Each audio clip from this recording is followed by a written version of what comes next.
A gente até deixou esse recadinho aqui da aula anterior e espera sinceramente que vocês estejam estudando aqui conosco. A aula de hoje é muito especial e tem como título "E se a prova fosse hoje?". Esta aula vai ser um pouquinho diferente das anteriores, porque dessa vez nós vamos fazer análise de questões que contemplam conteúdos que a gente já estudou, mas também alguns assuntos que ainda não estudamos. Tudo isso com explicações claras, objetivas, bem direcionadas sobre como responder corretamente cada uma delas. Vamos lá? Primeira questão. Professor, a gente precisa ler esse texto todo. Olha só, uma das dicas que nós demos lá na aula número 1 foi que em algumas situações, e esta é uma delas, pois o texto nem é tão longo, a gente poderia sim ler integralmente o texto escrito, dando atenção a duas coisas. Primeiro, a ideia central que o texto carrega e aquilo que solicita o comando da questão. É exatamente o que a gente vai fazer nesse caso. Perceba que o título, por exemplo, ele já traz uma boa carga de informação que vai nos levar à resposta correta. Vamos ler? O texto diz assim: qual a influência da comunicação nos fluxos migratórios? Denise Kogo, doutora em comunicação, discute a relação entre as tecnologias digitais e as migrações no mundo. Primeiro parágrafo. Para a especialista, grande parte das representações e das experiências que conhecemos dos imigrantes chega pela mídia. A mídia é mediadora das relações, explica. Segundo parágrafo. O imigrante não é só um sujeito econômico, mas, explica Kogo, um sujeito sociocultural. Portanto, a comunicação integra a trajetória das migrações dentro de um processo histórico. Desde o planejamento e o estudo das políticas migratórias para o país de destino, até o contato com amigos e familiares, o encontro dos fluxos migratórios com as tecnologias digitais traz novas perspectivas para os sujeitos. Também se abre a possibilidade para que, com o celular na mão, os próprios imigrantes possam narrar suas histórias, construindo novos caminhos, analisa. Temos aí a referência. E sobre o que esse texto trata? Ora, o texto aborda o potencial da mídia como mediadora das relações sociais. Isso já está dito nas primeiras linhas do texto. Olha lá, grande parte das representações das experiências que conhecemos chega pela mídia. E nesse contexto insere o imigrante, que é um elemento central do texto, como um sujeito sociocultural. Pronto. A gente praticamente tem tudo o que precisa. Vamos então ao comando da questão, que por sua vez também traz elementos centrais que vão nos ajudar nessa resposta. O comando diz assim: ao trazer as novas perspectivas acionadas pelos sujeitos na escrita de suas histórias, o texto apresenta uma visão positiva. Opa, isso é importante, visão positiva. Qualquer coisa que fuja disso vai ser irrelevante, a gente pode descartar, sobre a presença da ou das. Vamos lá. Todas as alternativas começam com alguma coisa e nós vamos analisá-las uma por uma. Letra A. Economia. Começa assim. O texto nem falou de economia, ele tangencia um pouquinho isso. Mas ele coloca lá no início do segundo parágrafo que o imigrante não é só um sujeito econômico. Por isso, essa alternativa não atende àquilo que a gente quer. Tchau para ela. Letra B. Manifestações isoladas. Começa assim a alternativa. Minha gente, fluxos migratórios não pressupõem isolamentos. Fora também. Letra C. Narrações oficiais. Olha, o finalzinho do texto, as últimas duas linhas dizem assim: com um celular na mão, os próprios imigrantes possam narrar as suas histórias. Então a gente não tem narrações oficiais. Fora também. Letra D. Abordagens midiáticas. Assim, no plural. Nós estamos falando das tecnologias digitais. O texto, nesse caso aqui, ele parece ser um pouquinho mais restritivo. Letra E. Opa, presta atenção. Tecnologias digitais nas formas de construção da realidade. Lá no finalzinho do texto, de novo, vamos reler. Com o celular na mão, os próprios imigrantes possam narrar suas histórias, construindo novos caminhos. Esta alternativa traz, inclusive, a citação de uma variação da palavra já citada no texto. Construindo aparece no texto e construção aparece na alternativa. Eis aqui, portanto, a nossa resposta correta. Começamos bem. Vamos avançar. Muito bem. Texto curtinho. Mesma dica da questão anterior. Ler integralmente o texto é o que a gente vai fazer, dando atenção à ideia central que o texto carrega e àquilo que solicita o comando da questão. Leiamos. Hino à bandeira. Em teu seio formoso retratas este céu de puríssimo azul, a verdura sem par destas matas e o esplendor do cruzeiro do sul. Contemplando o teu vulto sagrado, compreendemos o nosso dever, e o Brasil, por seus filhos amado, poderoso e feliz há de ser. Sobre a imensa nação brasileira, nos momentos de festa ou de dor, paira sempre sagrada bandeira, pavilhão de justiça e do amor.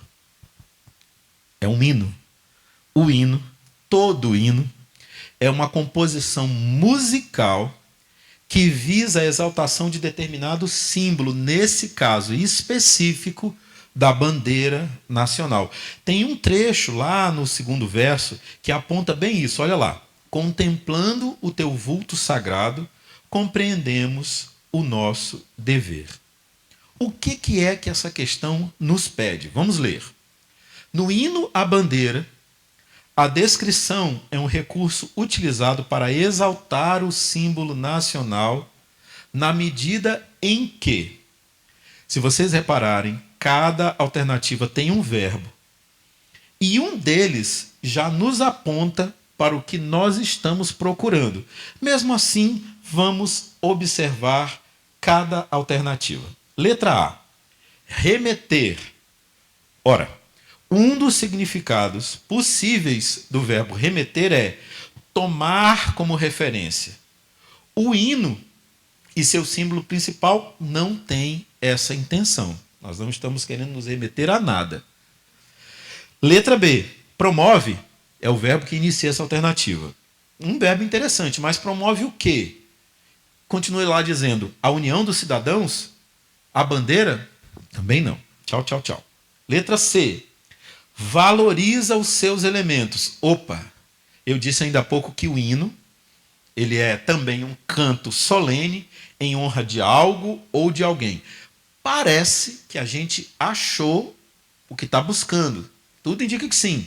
Mas para a gente ter certeza, letra D. Emprega termos religiosos. Sem comentários, né? Tchau. Letra E. Recorre à sua história.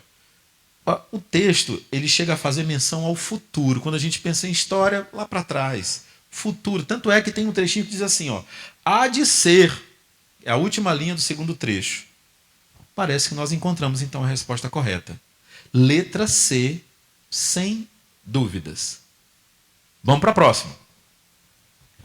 Tudo que a gente precisa está aí nessa questão. A gente tem pouco texto, elementos visuais, referências e bora ler essa questão. Juventude digital. Parece ser, inclusive, um assunto bem atual. Aí a criancinha diz assim, olha, mãe, um Twitter. Temos aí toda a referência.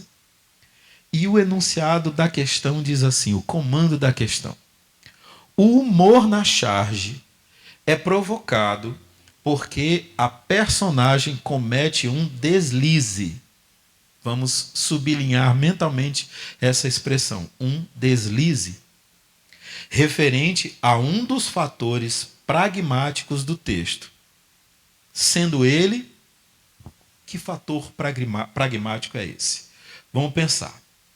O deslize cometido pela personagem, ele é percebido no fato de ela não conseguir distinguir um pássaro real do símbolo de uma conhecida rede social, que inclusive mudou de nome, que é o antigo Twitter, hoje se chama X. Isso pode ser constatado por meio de uma associação da mensagem lá no título, Juventude Digital. E o que o autor dessa imagem faz? Ele denuncia o envolvimento excessivo de crianças e jovens com o meio digital, um assunto que está muito em voga, inclusive, para nós professores, isso é tema, inclusive, de legislação que está vindo aí, está sendo discutida. E esse envolvimento acaba por alienar as crianças, os adolescentes, em relação à vivência de mundo. É, portanto, um desvio quanto a quê? A informatividade. Porque a gente tem que considerar o desconhecimento acerca do objeto mencionado, aquele passarinho, a rede social e tudo mais. Então, esse desvio é cometido pela personagem e acaba desencadeando o efeito de humor na charge. A nossa resposta certa é a letra D. Só que, como nós fizemos na questão anterior, a primeira palavra de cada alternativa já nos permitiria chegar à resposta. Poderia, é claro, haver uma pequena confusão entre a letra B e a D, mas a B afirma o seguinte: afirma que a personagem não conhece o símbolo da rede social, o que não é verdade. Daí o efeito de humor. Logo, nossa resposta, de maneira muito tranquila, em texto desse tipo, uma charge, está lá na letra D.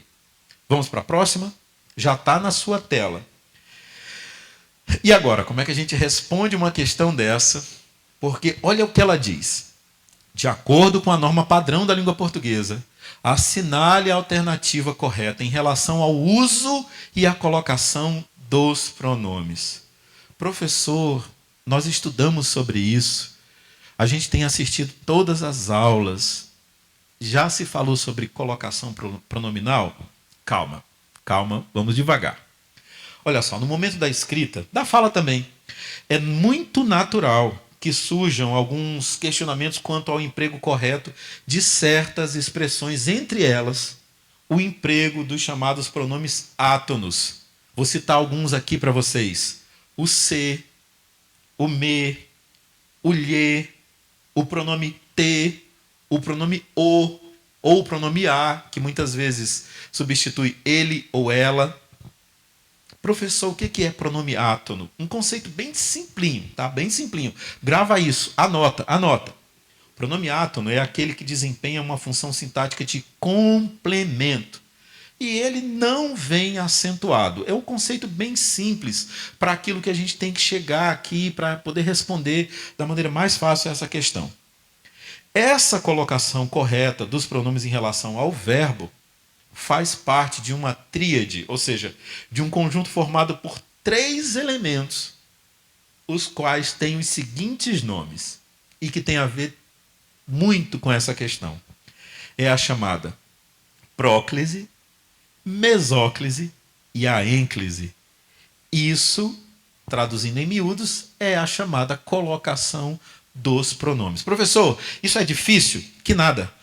Tem regrinhas. Então, se você memorizar, aprende muito rápido. Por isso, mais uma vez eu peço, papel e caneta na mão, vamos às regras, esquece a questão por enquanto e vamos às regras. Aí está a primeira sobre próclise, que é quando o pronome é colocado antes do verbo. São 5 regras. Meu Deus, professor, muita coisa. Calma, pega papel, anota, essa é a hora de anotar. Se não quiser anotar, dá um print nessa tela, Vamos lá, primeira situação de próclise, que é quando o pronome é colocado antes do verbo. Situação número 1. Palavras que expressam negação, tais como não, ninguém, nunca. Nesses casos, o pronome sempre vai aparecer antes do verbo. Onde estão os pronomes nesses exemplos, professor? Temos apenas um, o pronome o.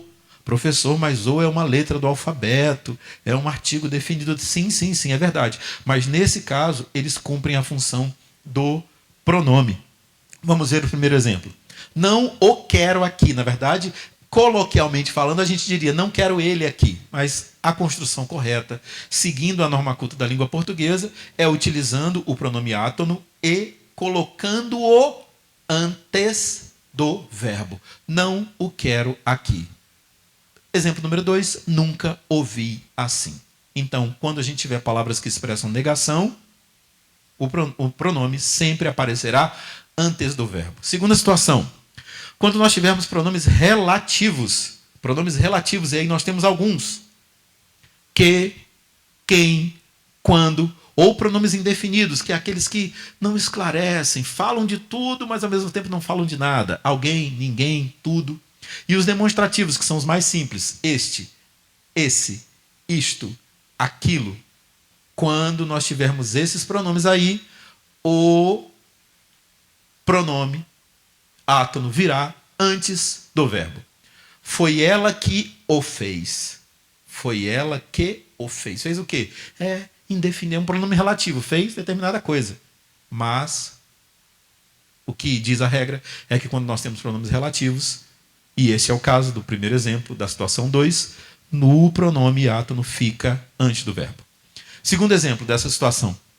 Alguns lhes deram maus conselhos. Mesma coisa. Pronome lhes veio antes do verbo. Isso me lembra algo. Jamais dizer isso lembra-me algo. Não, não, não, não. Nós temos aí um pronome demonstrativo. Logo, pela regra, o pronome vem antes do verbo. Situação número 3. Advérbios ou locuções adverbiais. Professor, eu tenho dificuldade ainda com advérbios. Calma, nessa mesma aula a gente vai falar sobre isso. Mas vamos só nos lembrar do seguinte: advérbio ele indica uma situação, ele indica circunstância, ele indica tempo. E nos dois exemplos que a gente tem aí, a gente tem uma condição de tempo, como no exemplo número 1. Ontem, advérbio de tempo, me disseram que havia greve hoje. Presta atenção.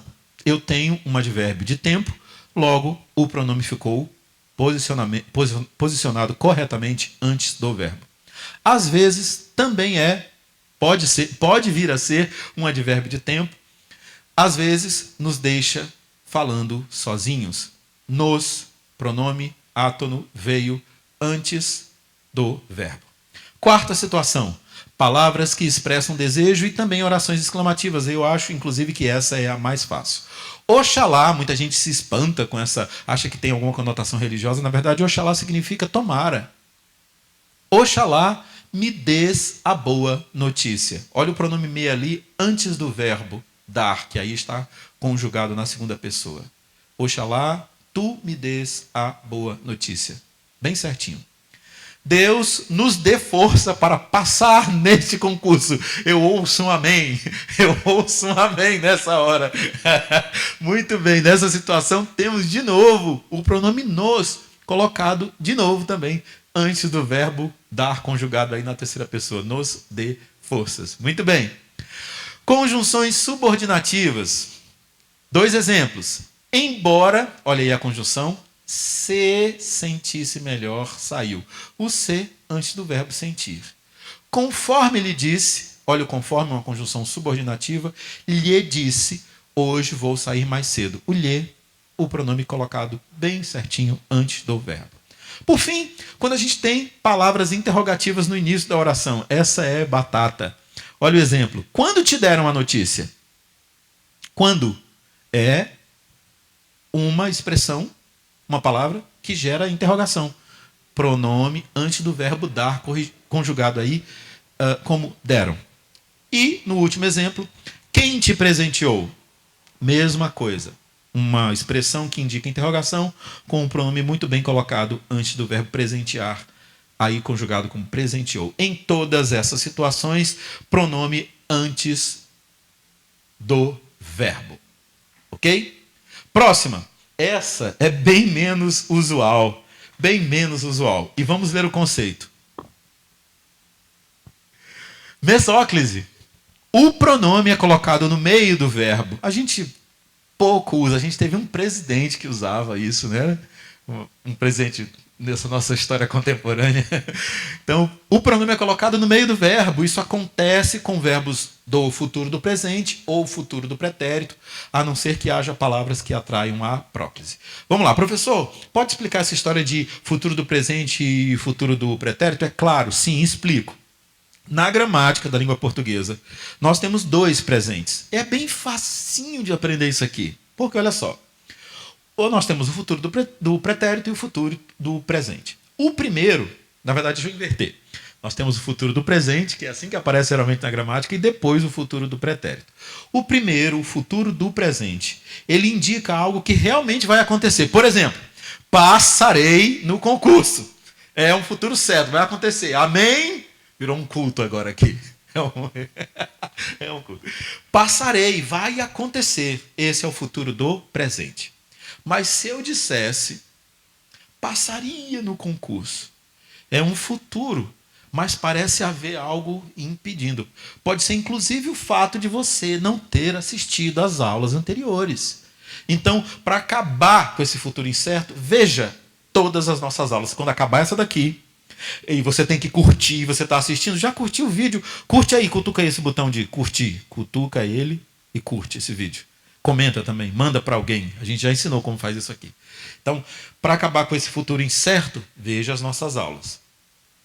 A mesóclise tem a ver com esses dois futuros. Vamos ver os exemplos? Orgulhar-me-ei dos meus alunos. Verbo orgulhar no presente, no futuro do presente. Poderia ser substituído por orgulharei. Na verdade, é ele aí. Está certinho, perfeitinho. Vamos agora para aquele futuro incerto, o futuro do pretérito. Orgulhar-me-ia dos meus alunos. Verbo de novo, orgulhar no futuro do pretérito, orgulharia. Ou seja, tem um impeditivo ali, alguma coisa que impede. Então, como nós dissemos, é menos comum, mas são basicamente essas duas situações.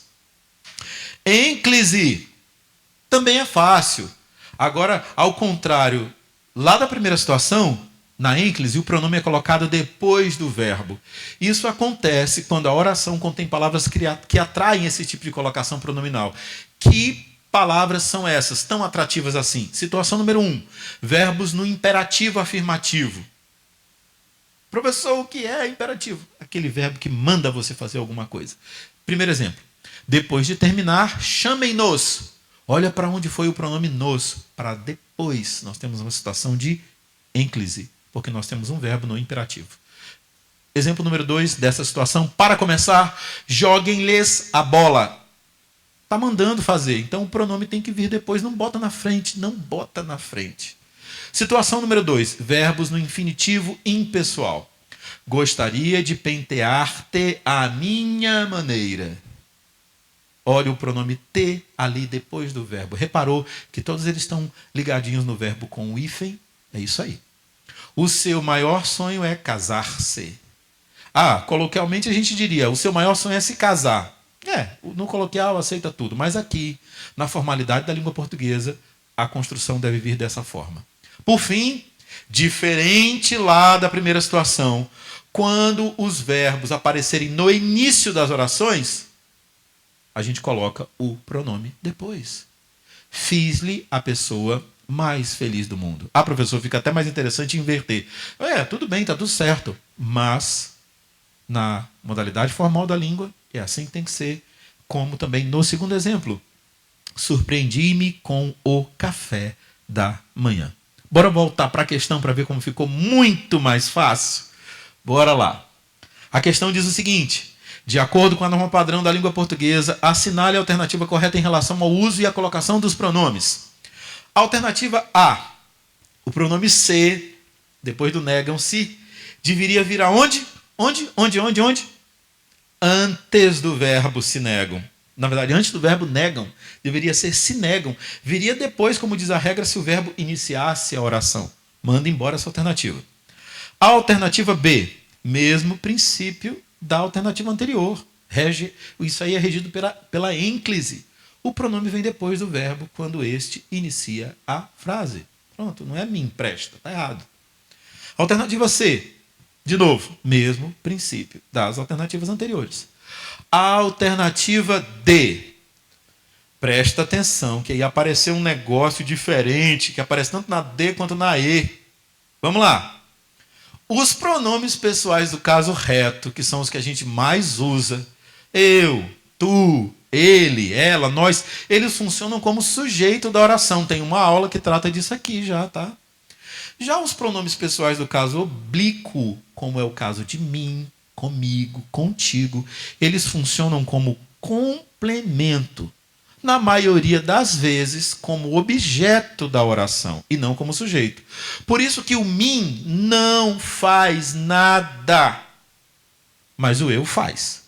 Logo, essa alternativa também está fora do que a questão pede. A alternativa E. A forma correta é entre mim e não entre eu. Lembra que o eu faz, ele é o sujeito, ele age. Além disso, quando a gente tem a preposição entre, existe uma exigência gramatical para o uso de um outro tipo de pronome. Então, nós achamos a resposta certa, baseada em tudo aquilo que a gente estudou. Próxima. Outra questão sobre isso. De acordo com a norma padrão da língua portuguesa, assinale a alternativa correta em relação à colocação pronominal. Gente, a gente nem precisa perder tempo com isso daí agora, né? Porque se a gente olhar, olha lá, seguindo o que a gente aprendeu, já é possível ir direto para a alternativa. Olha só, o verbo inicia a frase e o pronome está colocado bem corretinho, posicionado depois dele. Em que alternativa? Letra D. Vamos embora. Próxima. Eita, uma questão gigante. Meu Deus. Bora ler, bora ler. Assinale a alternativa correta quanto à classificação das palavras grifadas de acordo com o contexto em que se encontram. E aí a gente tem uma sentença com 1, 2, 3, 4 palavras em destaque. Também e processo e escolar. Vamos ler essa sentença? É dos pais também a preocupação com o rendimento e o desenvolvimento no processo de aprendizagem do filho, bem como o monitoramento do comportamento da criança no espaço escolar. Nossa, professor, tem coisa aí que eu ainda não estudei. Advérbio, conjunção, substantivo. Calma. É exatamente por isso que a gente está aqui. Bora para um resumo sobre todos esses termos? Esquece a questão por enquanto. Daqui a pouco a gente volta para ela. Bora lá. É um resumão, tá? Dá um print nessa tela. Anota. Bora entender o que é o substantivo. É uma das classes de palavras mais importantes e uma das mais simples até, eu diria. A gente aprende isso lá no ensino fundamental. Substantivo é a palavra que dá nome. Na verdade, o conceito que a gente aprende lá no fundamental é: substantivo é a palavra que dá nome às coisas. Vamos a um conceito mais completo. Dá nome aos seres, aos objetos, aos conceitos, aos sentimentos, aos eventos e ações presentes no universo, real ou imaginário. O substantivo pode ser identificado facilmente na frase porque ele é o núcleo do sujeito. Lembra que a gente estudou isso numa aula anterior? Lembra? Não lembra, não viu? É só quando acabar essa aula você volta lá, acessa aqui o link que a gente tem na descrição e você consegue estudar sobre sujeito. Muito bem, exemplos de substantivo. Primeiro que a gente precisa pensar o seguinte: para encontrar o substantivo, o passo prático é fazer perguntas como quem ou o que, sobre a ação ou a característica expressa pelo verbo. Vamos lá, os exemplos? Olha só, no exemplo número 1. Quem é que corre pelo parque? O substantivo é cachorro, é a palavra que nomeia o ser que realiza a ação de correr. Quando eu digo o cachorro corre pelo parque, achei o substantivo, é o cachorro, é o núcleo desse sujeito. No exemplo 2, o que mantém as pessoas fortes? O substantivo aqui é a esperança. É um substantivo abstrato. É a palavra que nomeia um sentimento abstrato. A esperança mantém as pessoas fortes. O que mantém as pessoas fortes? A esperança. Esperança é o nosso substantivo. No exemplo 3, o que está em cima da mesa? The book is on the table. Não é, professora? Teacher. Isso, o microfone deveria estar ligado, né? Vamos lá, no exemplo 3, o que está em cima da mesa? O livro, o substantivo, o livro. Muito bem. A palavra que designa o objeto que está sobre a mesa. Achamos o substantivo, é isso. Quando você quiser achar um substantivo numa oração, numa sentença, pergunta quem ou o que. Você vai achar facilmente. Adjetivo, preste atenção. Adjetivo Flexiona-se em gênero, número e grau, caracteriza ou particulariza o substantivo com quem mantém relação direta. Presta atenção, adjetivo é qualidade. Ele acompanha o substantivo e vai variar com o substantivo. Substantivo variou, ele varia junto. Substantivo está no plural, o adjetivo vai para o plural. O substantivo está no feminino, o adjetivo também vai junto e assim por diante. Esse assunto é muito fácil. Fácil está dando uma qualidade para o quê? Para assunto. E se nós tivéssemos assunto no plural? Estes assuntos, na verdade, veja como o substantivo faz uma modificação inteira na oração. Estes assuntos são muito fáceis. O adjetivo também mudou. Beleza? Conjunções são vocábulos gramaticais cuja função é reunir ou relacionar orações em um mesmo enunciado. Trocando em miúdos, as conjunções, a gente tem alguns tipos aí, elas servem para juntar coisinhas. E eu separei alguns tipos de conjunção. Vamos no primeiro exemplo? Era uma pessoa brincalhona e ativa. Esse e aí sublinhado é uma conjunção coordenativa aditiva. E existem outras. E, nem, depende do contexto. Próximo exemplo. Vamos resolver isso ou não nos encontramos mais. Nós temos aí agora uma conjunção coordenativa alternativa. E existe, além do ou, o talvez, o ora, o quer. Agora, mais um exemplo. Eu saí de casa atrasado. Não sublinhamos a conjunção, mas ela está aí. Logo, ela é uma conjunção conclusiva. Pode usar na redação. Olha aí, já estamos falando de redação. Logo, perdi o voo. Além do logo, tem o então, tem o portanto. Último exemplo das conjunções. Amava o verão, pois sempre ia à praia. É uma conjunção coordenativa explicativa. E além do pois, eu posso usar o porquê, o porquanto, que eu acho muito chique. Usa o porquanto na redação. Vai subir a pontuação. Tá bom? Muito bem. Advérbio. Lá em cima nós dissemos que o adjetivo modifica o substantivo. Agora, o advérbio, que é uma palavra que indica uma circunstância, pode ser de modo, pode ser de lugar, pode ser de tempo, ele vai modificar o quê? O verbo. Pode também modificar um adjetivo, como também pode modificar um outro advérbio. E não confunda adjetivo com advérbio. O primeiro, o adjetivo, acompanha e modifica o substantivo, ele sofre variação. O segundo modifica o verbo e não vai se alterar. Vamos aos exemplos. O vizinho fala alto. Alto é como o vizinho fala. Modifica o verbo falar. Professor, se a gente colocar alguns elementos aí no plural, os vizinhos falam alto. Viu que não mudou? Porque o advérbio é invariável. Estava andando depressa por causa da chuva. Esse depressa modifica o verbo andar. Diz o modo como estava andando. Sempre estamos juntos. Esse sempre é um advérbio de tempo que indica ali a condição contínua da ação presente no verbo estar, conjugado aí como estamos. Calma, calma. Contei uma história gigante para vocês, não é? Será que agora a gente consegue responder essa questão? Olha aqui no quadro o nosso recado de sempre. A gente tem que estudar. Por isso que eu fiz essa pausa tão grande para a gente poder estudar um pouquinho sobre esses termos que a gente ainda não tinha estudado. Vamos olhar agora para a questão? Com toda calma. Vamos lá, agora a gente consegue responder, né? Algumas alternativas até começam iguaizinhas. Mas a gente pode responder com muito mais certeza agora. Vamos lá. Vamos pensar o seguinte. Esse também, ele indica inclusão. E indica inclusão para quem?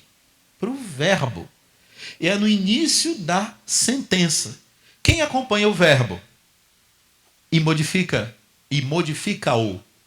O advérbio. Já foi. Só aí a gente elimina algumas alternativas, né? Esse e está fazendo o quê? Ele está o quê? Está fazendo o quê? Está fazendo o quê? Juntando. Quem é que junta? Conjunção. A gente já está bem pertinho da resposta. Processo é o nome de algo logo, nome, nome de coisa, nome de ser, nome de substantivo.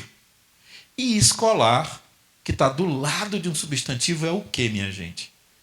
O que é que acompanha e modifica o substantivo? O adjetivo. Qual é a resposta certa? Encontramos, não? Encontramos. Letra A. Sem nenhum problema. Vamos embora! Assinale a alternativa incorreta. Presta atenção na hora de responder esse tipo de questão. Às vezes a banca coloca lá para você, já ali no meio do cansaço, no desespero de querer responder, aí é correta, aí marca outra coisa. Não. Assinale a alternativa incorreta quanto à concordância. Nós já temos uma aula aqui sobre concordância. Quando acabar esta, vai na descrição desse vídeo e assiste. Vamos lá. Ainda há pouco, vamos lembrar de algumas coisas que a gente acabou de dizer. Há pouco nós dissemos que não podemos confundir adjetivo com advérbio. O primeiro, o adjetivo, acompanha e modifica o... Fala aí para mim, para eu escutar. O substantivo. O segundo, o advérbio, ele modifica o verbo. E ele é invariável, certo? Muito bem, vamos lembrar. O adjetivo é variável.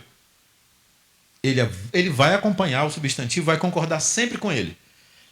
Em número, ou seja, se o substantivo estiver no singular ou no plural, o adjetivo vai junto. E em gênero, se o substantivo estiver no masculino ou no feminino, o adjetivo vai junto. Muito bem. Tendo sido isso dito, vamos às alternativas, uma por uma, procurar os problemas. Alternativa A. Os resultados falam por si sós. Todo mundo concordando com todo mundo. Os concordando com resultados, sós no plural com resultados no plural, o núcleo do sujeito com o verbo no plural, tá tudo certo. Tá tudo certo aí. A gente está procurando a alternativa errada. Letra B, mesma coisa. Tudo aí, tudo concordando, tá tudo certo. Letra C, ela ganhou bastante presentes. Opa, presentes está no plural. Por que esse bastante não está no plural? Professor, e bastante é adjetivo, por acaso? Claro que é. Será que a gente achou o problema? Calma. Vamos devagar. Vamos devagar. Primeiro lembra daquilo. Advérbio acompanha e modifica o verbo. Grava isso. Adjetivo acompanha o substantivo. E se este se modificar, o adjetivo vai junto. Presentes, minha gente, é um substantivo? É sim. Nesse caso aí, bastante é adjetivo? É sim. Então nós já achamos o que a gente estava procurando. Porque se a gente olhar as outras alternativas, está tudo bem, está tudo certo. Mas, professor, me ajuda, socorro, tenho dificuldade com bastante ou bastantes. É agora. Dá print nessa tela. Vou mostrar isso aqui para vocês. Dá um print nessa tela. Bastante pode ser tanto adjetivo como advérbio, e é o contexto que vai determinar isso. Vamos ler o que está escrito nessa imagem extraída do site Brasil Escola. Bastante ou bastantes? O uso da palavra bastante no singular ou no plural dependerá da função dela na frase. Quando bastante é usado como advérbio de intensidade, não vai sofrer alteração. Vamos ler o exemplo? Elas se gostam bastante. Intensifica o verbo gostar. Não posso dizer elas se gostam bastantes. Não. Não posso. Não posso. É um advérbio.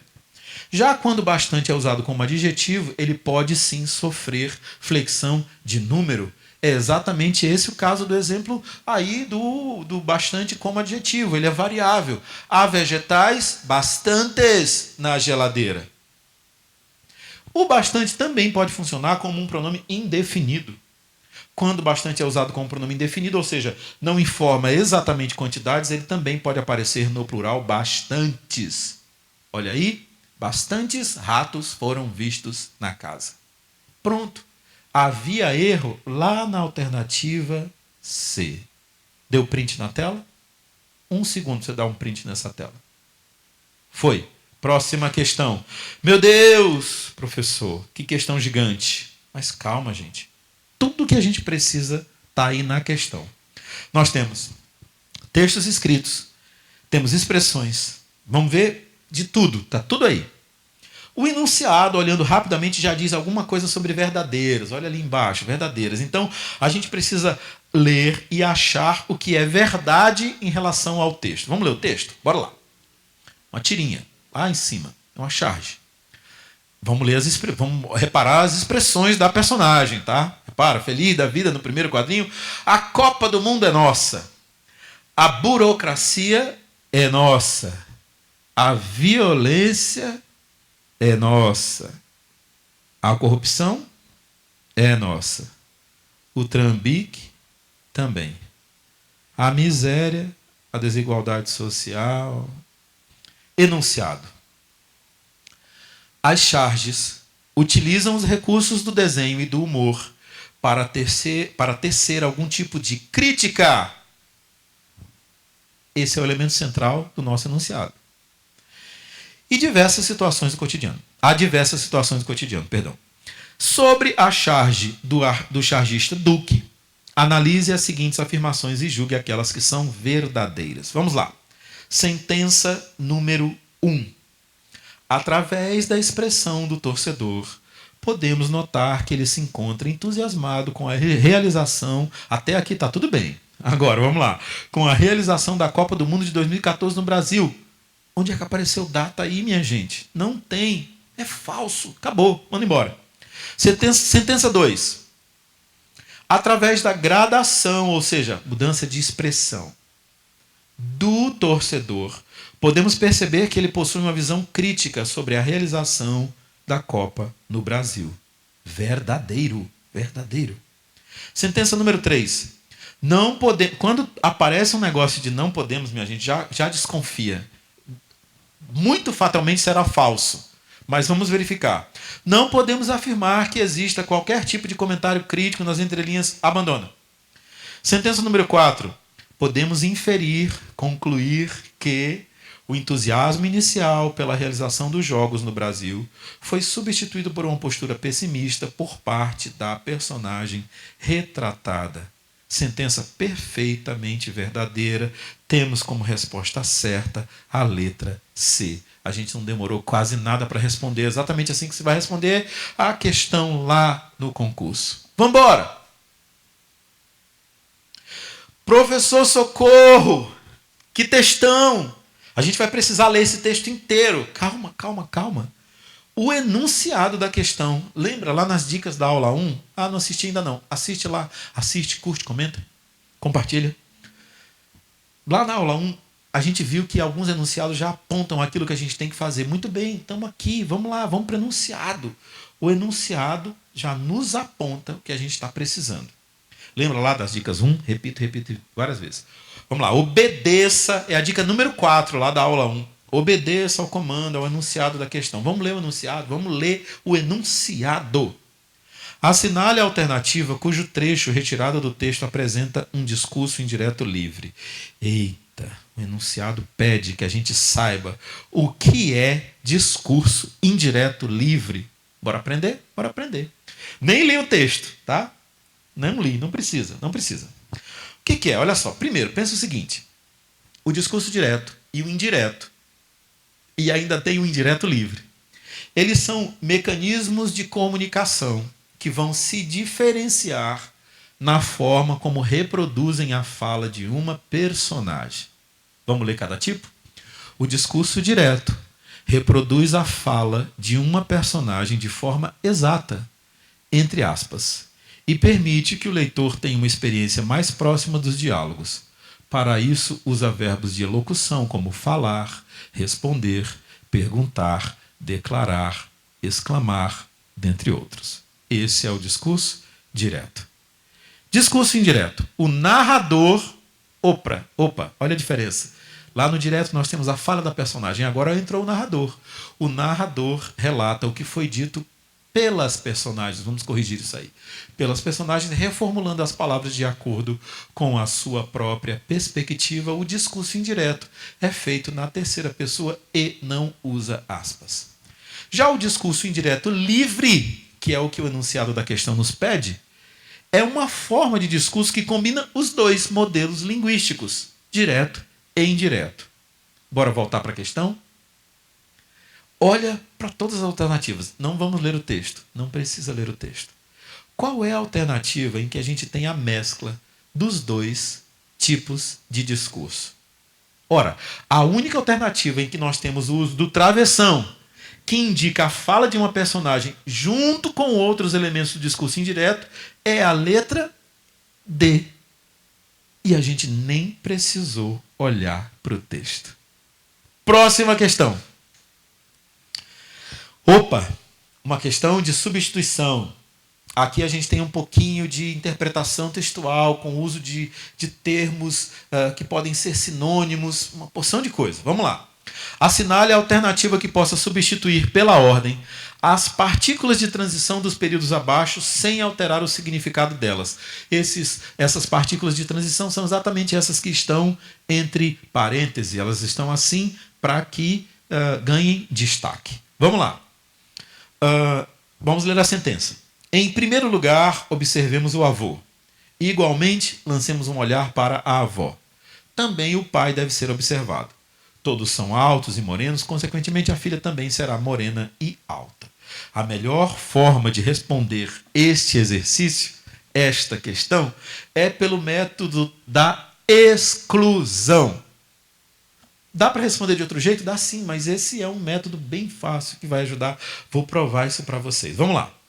Sem dúvida, lá na alternativa E, é a única que não faz sentido no início da primeira oração. Não dá para substituir em primeiro lugar por sem dúvida. Então, de cara, a gente manda essa alternativa embora. Todas as alternativas restantes poderiam ser usadas na segunda oração, mas não faz sentido completar a terceira oração com segundo, lá, a alternativa C. Assim, essa alternativa também pode ser excluída, e aí ficam nos restando A, B e D. A locução em suma, a alternativa A indica resumo e, finalmente, a alternativa B indica conclusão. Esses não são os significados esperados na quarta oração. Por conseguinte, lá na alternativa D, é a melhor forma de introduzir a última oração, afinal é a única que traz a ideia de consequência. Então, a alternativa correta é a letra D, com as opções antes de mais nada, da mesma forma, por outro lado, por conseguinte, e a gente vai ter o seguinte: antes de mais nada, observamos o avô. Da mesma forma, lancemos um olhar para a avó. Por outro lado, o pai deve ser observado. Todos são altos e morenos, por conseguinte, a filha também será morena. Perfeito, respondemos. Antes da gente ir para a próxima questão, bebe uma água, como eu vou fazer agora. Dá um print nessa tela e grava esses conceitos. Você precisa saber, em termos gramaticais, o que significa cada coisa dessa. Tá bom? Vamos lá. Consequência é algo produzido por uma causa. Certo? Conceito bem simplinho. Causa, o que faz com que algo exista ou aconteça. Tudo bem? Modo, maneira de ser ou de portar-se, conduta, procedimento. Explicação é o que nós estamos fazendo aqui. É o ato de tornar algo claro ou inteligível. Concessão, na gramática, é um evento contrário e subordinado a outro evento mais importante, mas que não impede a realização da ação principal. E comparação, mais simples, de todos esses conceitos, é o paralelo feito entre dois termos de um enunciado com sentidos diferentes. Tendo aprendido esses conceitos, bora para a questão. No período da própria garganta, saiu um grito de admiração que Cirino acompanhou, embora com menos entusiasmo. Cirino acompanhou, embora com menos entusiasmo. Essa palavra destacada, o embora, expressa que ideia? Explicação, concessão, comparação, modo ou consequência. Um segundinho para você responder. Um segundinho. Pensa aí.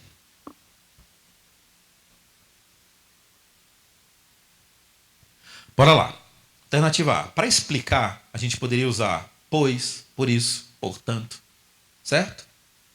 Alternativa C, para comparar. Como, assim, desse modo, igualmente. Para dar ideia de modo, assim, assim como, tal qual. Para dar ideia de consequência, por isso, portanto, sendo assim, nos faltou o quê? A concessão. Por eliminação a gente também conseguiria, mas vamos lembrar, a concessão, como nós dissemos, carrega a ideia de um evento contrário, mas que não impede a ação principal. Resposta correta, letra B. Gente, nós já respondemos 11 questões. Essa é a 12ª. Bora para ela. Assinale a alternativa em que está correto o uso do acento indicativo de crase. Nós temos uma aula de crase aqui nessa playlist. Terminada essa daqui, vai lá, assiste. Bora para a questão. Assinale a alternativa em que está correto o uso do acento indicativo de crase. Vamos lá. Dessa vez a gente não vai de cima para baixo. A gente vai da alternativa E à alternativa A. Vamos lá? Letra E. Os livros foram entregues a ele. Pelo amor de Deus, não se emprega crase antes de termos masculinos. Isso é básico. Tá fora. Letra D. Ele passou a ser entendido a partir de suas reflexões sobre a memória. Gente, a crase, ela não é usada em expressões como essa daí, a partir. Primeiro porque a preposição a não é seguida de um artigo feminino a também, mas sim de um verbo. E vocês sabem que antes de verbo não tem crase. Tá fora. Letra C. As pessoas aludem a uma causa específica. Básico também. Não se emprega crase quando há utilização de artigos indefinidos. Como é esse o caso? Uma é um artigo indefinido. Letra A. Pulamos uma, né? Mas calma, vamos chegar lá. Letra A. O autor se comparou a alguém que tem boa memória. Preste atenção. Esse alguém é um pronome indefinido. E geralmente pronomes indefinidos, eles são, dentro da gramática, considerados como pronomes masculinos, pronomes indefinidos masculinos. Em tese é assim. Pelo princípio lá da alternativa da letra E que a gente aplicou, a crase já morreria aqui, mas eu vou além disso. Os pronomes indefinidos, eles referem-se à terceira pessoa do discurso de forma vaga, imprecisa, genérica. Também por isso, não admite um artigo antes da palavra que acompanha. Por isso, o artigo definido, que sempre tem que estar lá, que é o a, ele define a palavra, ele indica o que significa. O pronome indefinido não nos permite isso. Na letra B, quando diz ela se referiu às pessoas de boa memória, quem se refere a alguém ou a alguma coisa. Olha aí a preposição a. Está aí, está presente. Pessoas é um substantivo feminino plural que aceita perfeitamente um artigo. Nesse caso, as. Logo, se eu tenho a mais as, ocorrência de crase. Por eliminação e por conhecimento, a letra B estaria aí como resposta certa.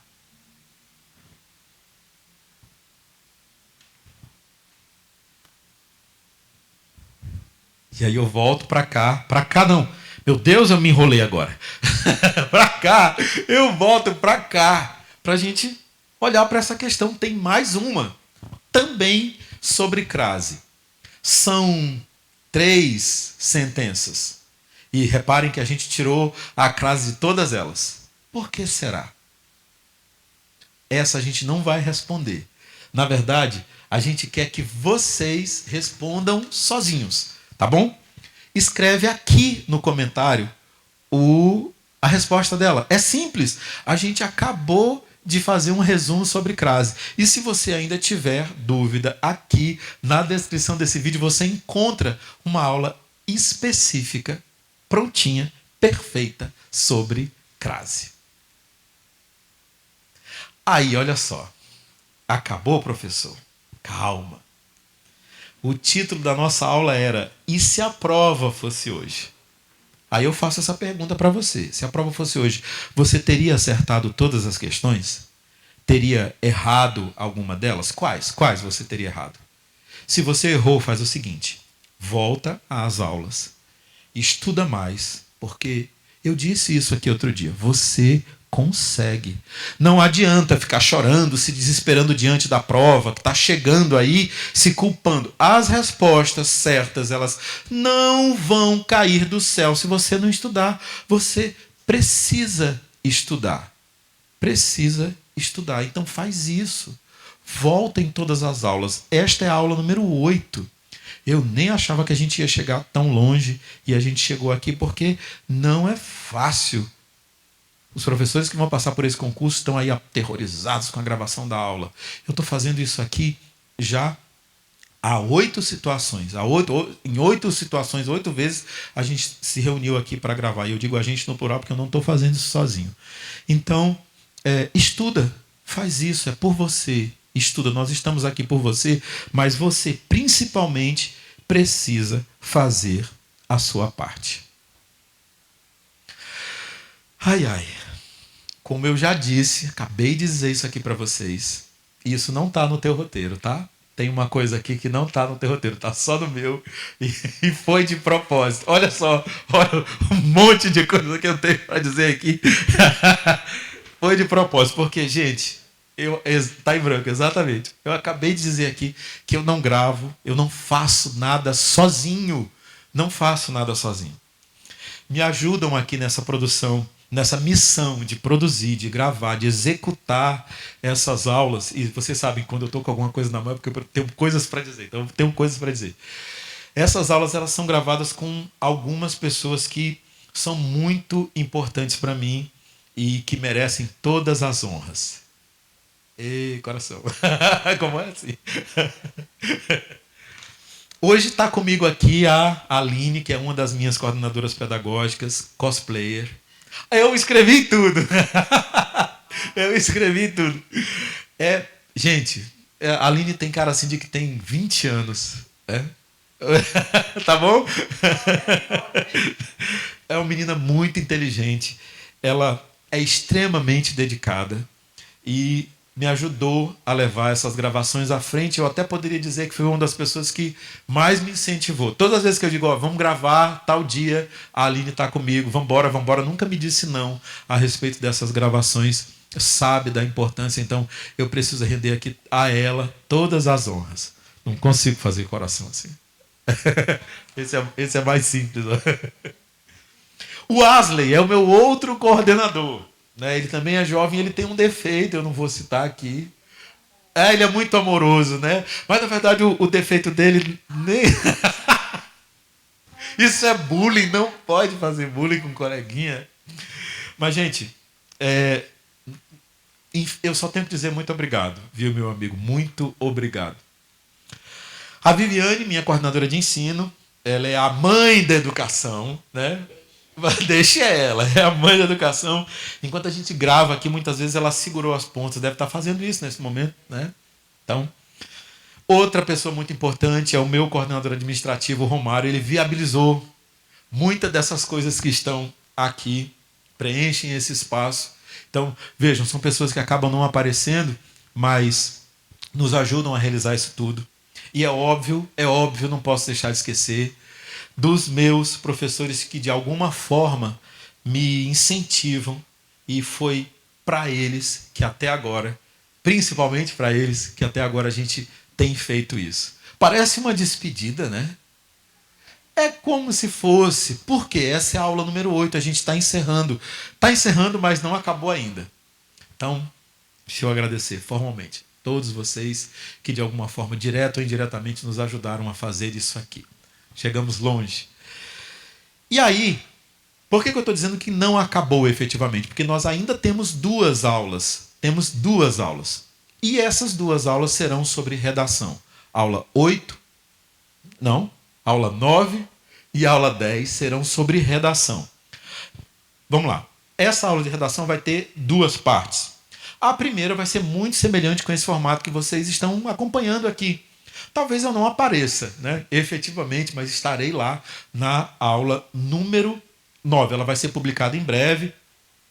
aqui no nosso canal. Vocês, é óbvio, se inscreveram, se ativaram o sininho, vão receber a notificação quando essa aula for publicada. A gente meio que já criou um hábito aqui dos dias de publicação, então a gente deve seguir esse hábito.